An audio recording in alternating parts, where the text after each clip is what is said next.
ഒരു കാലത്ത് ഇതിലും വലിയൊരു ടെൻഷൻ ഇനി വരാൻ ബാക്കിയില്ല. Exam, pre exam, board exam, എങ്ങനെ പറഞ്ഞ ഒരുപാട് എക്സാം എഴുതിയിരുന്ന ആളുകളാണ്. ഇന്നിപ്പോൾ ഞാൻ ഒരു എക്സാം ഡ്യൂട്ടിയിലാണ് കേട്ടോ. 5th-ലെയും 6th-ലെയും ബോയ്സ് സെഷനിലാണ് എനിക്ക് ഡ്യൂട്ടി ഉണ്ടായിരുന്നത്.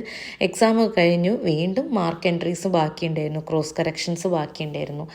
ഞാനൊക്കെ ചെറുതാകുമ്പോൾ ഉണ്ടല്ലോ, ഒരു ടീച്ചറാവാൻ വേണ്ടി ആഗ്രഹിച്ചതിന് കണക്കും കഴിയില്ല കേട്ടോ. ഒന്നാമതെന്ന് പറഞ്ഞു കഴിഞ്ഞാൽ നമുക്ക് അടിക്കാൻ ഇൻറ്റൻഷൻ ഉണ്ടോ ഇല്ലേ എന്നുള്ളതല്ല, വടി ഉപയോഗിച്ച് ക്ലാസ്സിൽ പോകാം, പിന്നെ നമുക്ക് കറക്ഷൻ ചെയ്യാം. അതായിരുന്നു ഞാൻ എൻ്റെ ഒരു ഇയർ എൻഡിങ് ഒക്കെ ആകുമ്പം നോട്ട്ബുക്കും ടെക്സ്റ്റ് ബുക്കും ഒക്കെ എടുത്ത് വെച്ച് അങ്ങനെ പെന്നുപയോഗിച്ച് കറക്ഷൻ ചെയ്ത് അങ്ങ് പോവുമായിരുന്നു.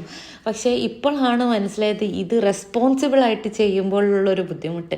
നമുക്ക് കറക്ഷൻ ചെയ്യാൻ ഇപ്പം എനിക്കൊക്കെ ഭയങ്കര മടിയാണ്. എൻ്റെ കൊളീഗ്സിൻ്റെ ഒക്കെ അടുത്ത് പറയും, നമുക്ക് എത്ര ആഗ്രഹിച്ചിരുന്ന കാര്യമല്ലേ ചെറുതാകുമ്പോൾ ഒരു കറക്ഷൻ ചെയ്യാമെന്നൊക്കെ.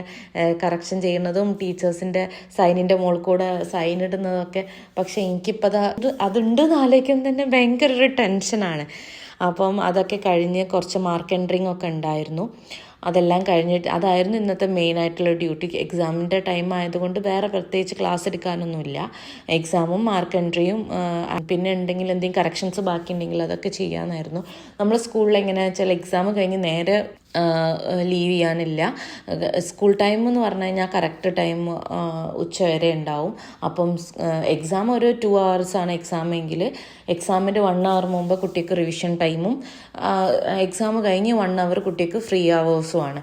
അപ്പം നമുക്ക് ആ 1 hour ഫ്രീ കിട്ടുമ്പോൾ നമുക്ക് ഡ്യൂട്ടി ഇല്ലെങ്കിൽ നമുക്ക് ഇതേപോലെ കറക്ഷനും മാർക്ക് എൻട്രിക്കൊക്കെ മാറിയിരിക്കാം.